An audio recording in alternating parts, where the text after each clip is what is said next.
शिरकत करने के लिए आए। मैं आज जो वज़ीर-ए-आज़म, प्राइम मिनिस्टर, प्रधानमंत्री ने अयोध्या में आज जो भूमि पूजन में शिरकत की, उसके बारे में अपनी पार्टी की जानिब से इस पर तबसरा करना चाहता हूँ।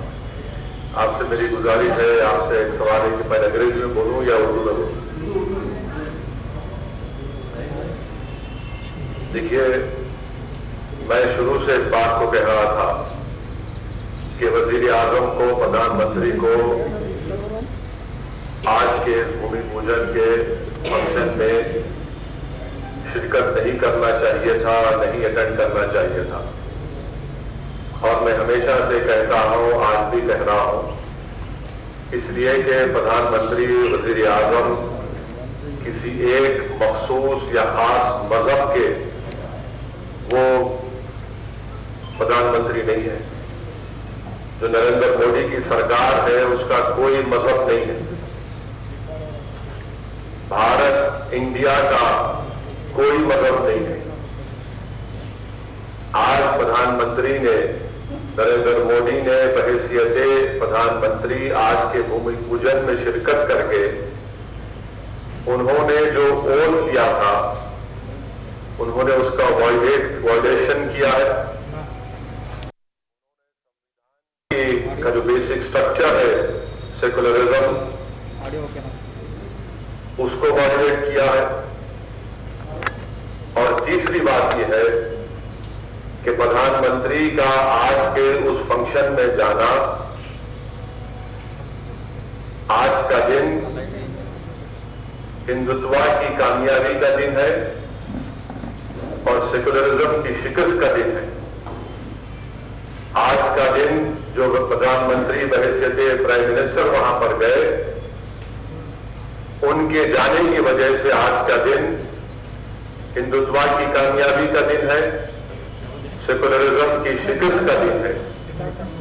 बहैसियत प्रधानमंत्री नरेंद्र मोदी आज भूमि पूजन में जाकर जो उन्होंने वहां पर वो जो चांदी का पत्थर रखा, उन्होंने एक हिंदू राष्ट्र की बुनियाद आज वहां पर डाली है। तो आज का दिन सेकुलरिज्म की शिकस्त का दिन है। आज का दिन जमहूरियत की शिकस्त का दिन है। और आज का दिन याद रखा जाएगा हिंदुत्व की कामयाबी के लिए। आज का दिन याद रखा जाएगा मेजॉरिटेरियनिज्म की कामयाबी के नाम से आज का दिन याद रखा जाएगा। और दूसरी बात यह है कि प्राइम मिनिस्टर ने अपने भाषण में ये कहा, अपनी तकरीर में, अपनी स्पीच में कहा कि देश बड़ा इमोशनल है।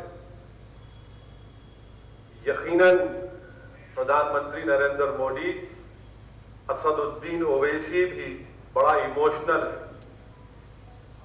मैं इसलिए इमोशनल हूं क्योंकि मैं को एग्जिस्टेंस को मानता हूं। मैं इसलिए इमोशनल हूं क्योंकि मैं इक्वालिटी ऑफ सिटीजनशिप को मानता हूं। मैं इसलिए इमोशनल हूं कि 450 साल जिस जगह पर मस्जिद थी, जहां पर मुसलमानों ने नमाजें पढ़ी 22 दिसंबर 1949 तक, मैं इसलिए भी इमोशनल हूं कि आप ही की पार्टी के लोगों ने सुप्रीम कोर्ट को झूठ बोलकर, बीजेपी और संघ परिवार के लोगों ने 6 दिसंबर 1992 को बाबरी मस्जिद को शहीद किया। मैं इसलिए भी इमोशनल हूं प्रधानमंत्री जी क्योंकि जिस जगह पर आपने भूमि पूजन में हिस्सा लेकर हिंदू राष्ट्र की बुनियाद का आगाज किया, उसके अतराफ, तीनों अतराफ मुसलमानों का कब्रिस्तान था, जहां पर मुसलमान बुजुर्गों की खबरें भी थी। इसलिए भी हम इमोशनल हैं। चौथी बात यह है कि प्रधानमंत्री ने अपने भाषण में यह कहा कि जो मेरे को पीआईबी से उसकी स्पीच पूरी मिली कि ये आज का भूमि पूजन एक सिंबल ऑफ इंडिया है। प्रधानमंत्री जी, आपको आपका मजहब मुबारक, आपको गुलवालकर की आइडियोलॉजी मुबारक, मगर आप देश के प्रधानमंत्री हैं। आपको ये बात समझने की जरूरत है कि देश का सिंबल ना कोई मंदिर हो सकता है, ना कोई मस्जिद हो सकती है। देश का सिंबल ना मस्जिद हो सकती है, ना मंदिर हो सकती है, ना कोई रिलीजियस प्लेस इस देश का सिंबल नहीं हो सकता।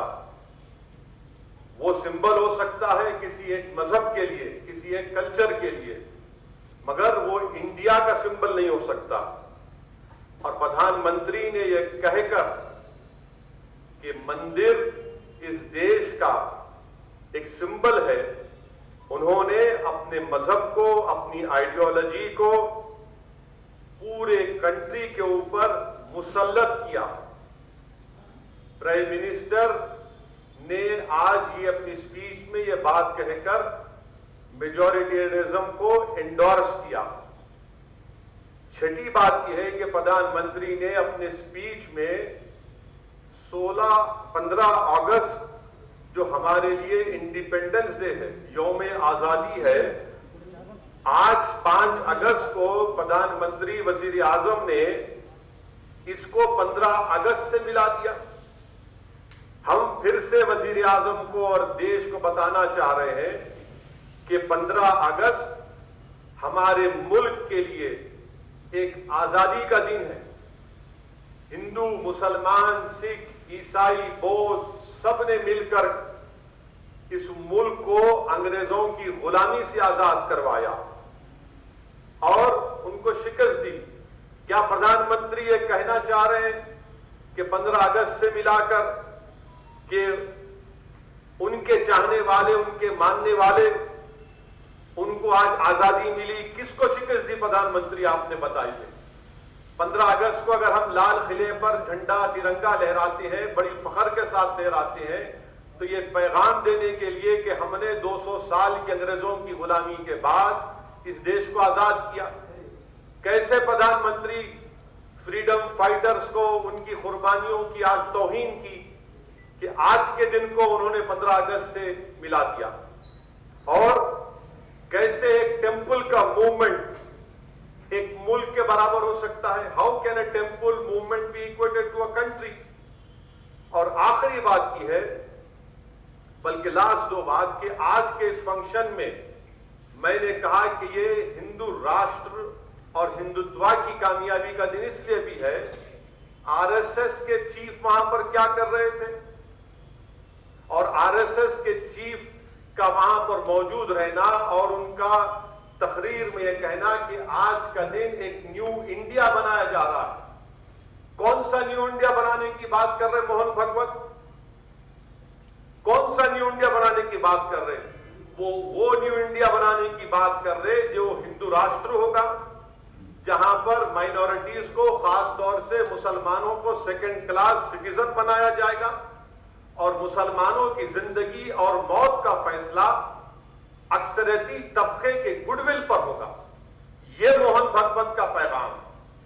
और आखिरी बात यह है कि आज का दिन इन सेकुलर, नाम निहाद सेकुलर पार्टीज के लिए भी, उनके लिए, उनके तमाम secular, so called secular parties और खास तौर से कांग्रेस पार्टी, इन्होंने एक आइडेंटिकल एक बयान दिया। क्या दिया कि ये आज का दिन एक सिंबल ऑफ ब्रदरहुड है, सिंबल ऑफ ब्रदरहुड है।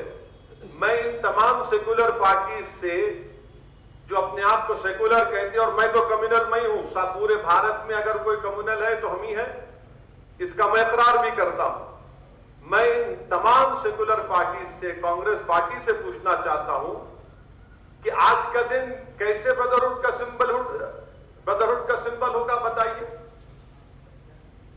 जबकि ये राम मंदिर का मूवमेंट, हजारों की तादाद में भारत के सिटीजन्स की मौत हुई कम्युनल राइट्स में, ये मूवमेंट एक मस्जिद को शहीद कर दिया गया मूवमेंट में, फिर वहां पर मेकशिफ्ट टेंपल बना दिया गया कि इसको ब्रदरहुड कहते हैं आप। और क्या गुडविल, ब्रदरहुड उसी वक्त पैदा होगा जब इंसाफ होगा। जब इंसाफ नहीं होगा तो गुडविल, ब्रदरहुड कहां पैदा होगा।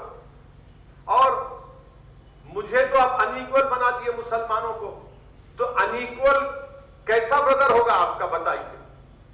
ये 7 अहम पॉइंट्स मुझे आप तक बताना था।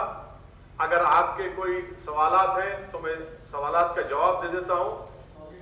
देखिए ऐसा है ना मेरे भाई, देखिए मेरे भाई, मेरी सुनिए मेरी बात को आप। जब CAA, NPR, NRC का चल रहा था, आप यही बात करें मजलिस के बारे में करे थे ना, आप यहीं पे करे थे। क्या हुआ वो, क्या हुआ बोलो, टाइम हुआ ना, CM के पास गए, असेंबली में रेजोल्यूशन पास हुआ। मैं इनको बोलना चाह रहा हूं भाई साहब, आप हमारी मुखालिफत करना है करो, मगर हर चीज पे ले जाके दूल्हे भाई को बिठा देना ये तो अच्छी बात नहीं है ना।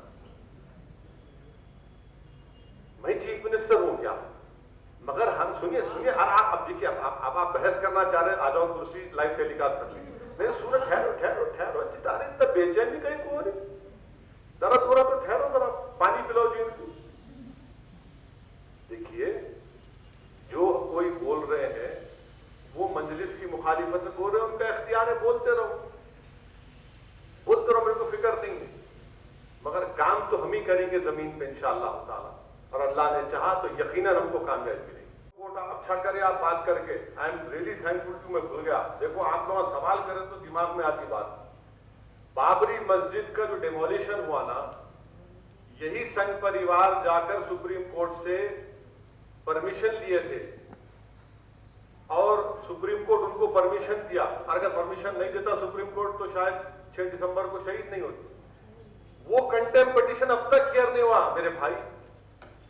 आप बिलीव कर सकते हैं कि सुप्रीम कोर्ट में कंटेम्प्ट पिटीशन अभी पेंडिंग है बाबरी मस्जिद के डिमोलिशन का।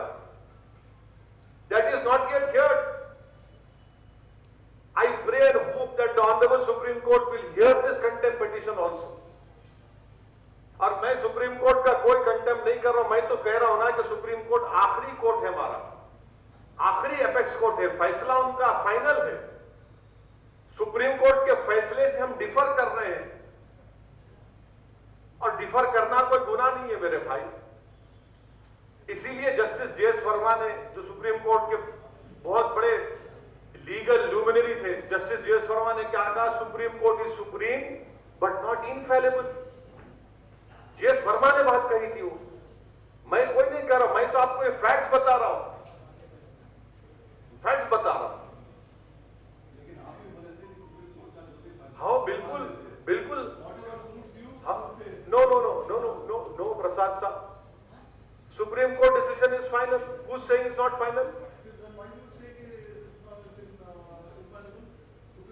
Because JS Verma said it.